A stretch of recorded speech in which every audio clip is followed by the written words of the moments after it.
मुंबई के अंडरवर्ल्ड में एक वक्त ऐसा था जब एक नाम सुनते ही दाऊद इब्राहिम के लोग भी सतर्क हो जाते थे। वो नाम था छोटा राजन, एक ऐसा गैंगस्टर जिसने अपने ही बॉस से बगावत की और अंडरवर्ल्ड की सबसे खतरनाक जंग छेड़ दी। छोटा राजन का असली नाम था राजेंद्र सदाशिव निकलजे। मुंबई के एक आम से इलाके में जन्म, न कोई फिल्मी बैकग्राउंड, न कोई ताकतवर पहचान, लेकिन मुंबई के हालातों ने उसे अपराध की ओर धकेल दिया। पहले ब्लैक में सिनेमा टिकट बेचना और छोटे मोटे झगड़े, फिर धीरे धीरे मुंबई की अंडरवर्ल्ड गलियों में उसकी पक्की एंट्री हो गई। 1980 का दशक, जब मुंबई पर दाऊद इब्राहिम और छोटा शकील का राज था, छोटा राजन पहले दाऊद गैंग का हिस्सा बना। वफादार, निडर और बेहद खतरनाक। जल्दी ही उसका नाम दाऊद के सबसे भरोसेमंद लोगों में गिना जाने लगा। लेकिन फिर आया 12 मार्च 1993।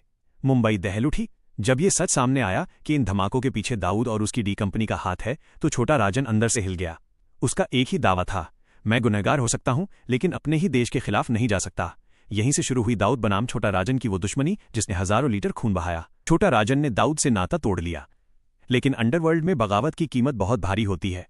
दोनों गैंग के बीच शुरू हुई एक अंतहीन खूनी जंग। मुंबई, दिल्ली, दुबई, बैंकॉक, हर जगह सरेआम गोलियां चलने लगीं।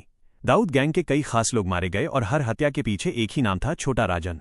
कहा जाता है कि राजन अपने दुश्मनों को चुन चुनकर खत्म करने में यकीन रखता था। अब राजन भारत छोड़ चुका था। अपनी जान बचाने और साम्राज्य चलाने के लिए उसने कभी नेपाल, कभी थाईलैंड, तो कभी ऑस्ट्रेलिया को अपना ठिकाना बनाया। फर्जी पासपोर्ट, अलग अलग नाम और यहां तक कि प्लास्टिक सर्जरी। वो पुलिस और दुश्मनों के लिए एक भूत बन चुका था। सीबीआई, रॉ और इंटरपोल सब उसकी तलाश में थे। उस पर हत्या, रंगदारी और साजिश के 100 से ज्यादा केस दर्ज थे। वो बन चुका था इंडियाज मोस्ट वांटेड गैंगस्टर। लेकिन कहते हैं ना, जुर्म की उम्र लंबी नहीं होती। 2015 में इंडोनेशिया के बाली एयरपोर्ट पर एक शख्स पकड़ा गया। नाम था छोटा राजन। 25 साल की फरारी का अंत हो चुका था। हथकड़ियों में वो शख्स था जिससे कभी पूरा अंडरवर्ल्ड कांपता था। उसे भारत लाया गया, कोर्ट में पेशी हुई और एक के बाद एक पुराने गुनाहों के पन्ने खुले। आज वो तिहाड़ जेल की सलाखों के पीछे अपनी उम्र कैद की सजा काट रहा है। गंभीर आवाज। कुछ लोग कहते हैं वो देशभक्त डॉन था, कुछ कहते हैं वो सिर्फ एक शातिर अपराधी था। लेकिन सच्चाई ये है कि छोटा राजन ने जिस अपराध के रास्ते को चुना, उसी ने आखिर में उसे खत्म कर दिया। याद रखिए, अंडरवर्ल्ड में कोई हीरो नहीं होता।